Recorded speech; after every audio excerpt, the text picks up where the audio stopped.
Hello everyone, this is Canoe Picture talking. I have a report from my last year's activities. I got to do the usual canoe stuff like hang out and meet the cows, and then meet all the relatives of my new owners around a campfire cooking hot dogs. And oh yeah, we got to go to supper and a play out at Rosebud near Drumheller. Linda loved to come to Camp K, and I got to say goodbye to her on behalf of all you guys shortly before she went to be with Jesus. Most of the time I just hung around the house with some other KGT swag, trying to look good all summer. I was supposed to go to VBS, but I slept in. And at Easter I was going to meet a whole bunch of guys from Camp K at LCM, but COVID-19 put a bug in those plans, so I just nestled in with some quilts instead. In September, I took a plane ride to Halifax. My owners got to ride on their, well actually his, favorite boat, and I went too. I'm thinking I need some of those big white thingies so I can sail real fast. We stayed with Pastor Kimmer and her husband and mother, who told us about their favorite camp, Mushamush, near Halifax.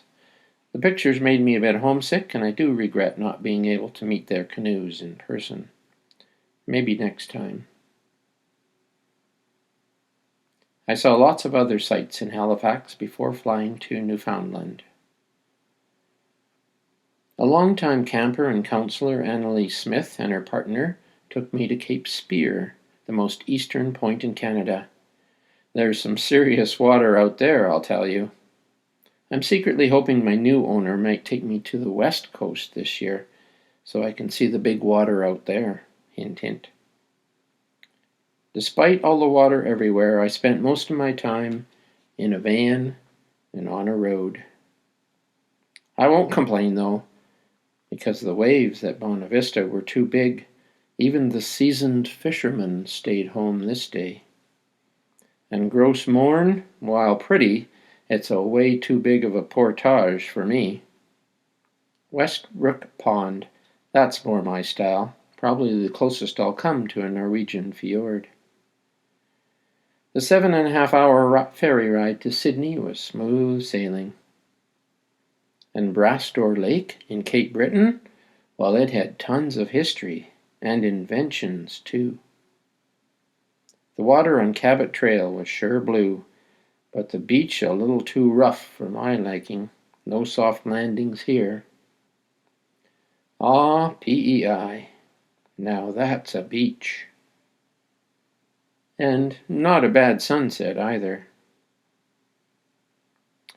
There was no stopping to see any more water before my host got her fill of woolen mills. I got to admit, though, it was a pretty cool ride over Confederation Bridge. But they didn't allow us to stop, so no pictures there. We did make a quick stop into New Brunswick. And at the Bay of Fundy, I wanted so bad to paddle through that hole in the rock, but my owners were too wimpy. Something about a tide coming in soon, they said. Back in Nova Scotia, I thought for sure they'd let me go for a dip in the Annapolis River, or in this little lake, but no such luck. We had to get back to Halifax and catch a plane.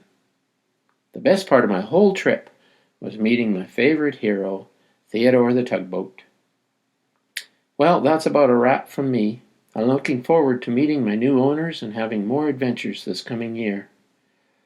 Anyone going to Tofino, perhaps? No pressure, just putting it out there. Honestly, any place is all right, as long as you bring me back home to Sylvan Lake, eventually.